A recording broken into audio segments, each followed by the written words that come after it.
এই ব্যক্তি আজকে আমাদের পাড়ায় এসেছিল, এই কাকিমার বাড়িতে ঢুকে মদ্যপ অবস্থায় ঢুকে ওনাকে কি বলেছে কাকিমা আপনি বলুন, নিজে মুখে বলুন। উনি আমাকে বারবার গেটে ধাক্কা দিচ্ছে, হ্যাঁ আর বারবার বলছেন যে গেটটা খোলো, আমি তোমার স্বামী গো, আমি তোমার স্বামী গো, খোলো না গেটটা, স্বামী আমি মুখে লাগবে না, ছাতিটা ফাটি দেব।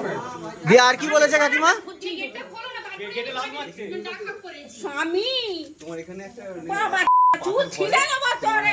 মদের নেশায় এক গৃহবধূর বাড়ির সামনে গিয়ে নিজেকে সেই গৃহবধূর স্বামী পরিচয় দিয়ে বারবার গেট খোলার অনুরোধ করলেন এক যুবক। ওই যুবকের মাতলামিতে ঘণ্টাখানিক ধরে চলল হুলস্থুল কাণ্ড। শেষে পুলিশের হাতে আটক হলেন ওই যুবক।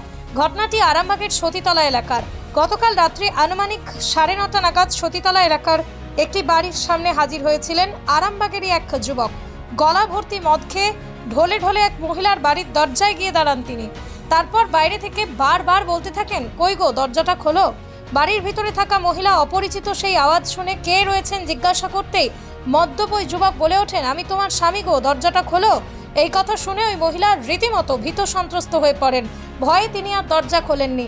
ওই যুবক তখন বারবার দরজায় লাথি মারতে থাকেন।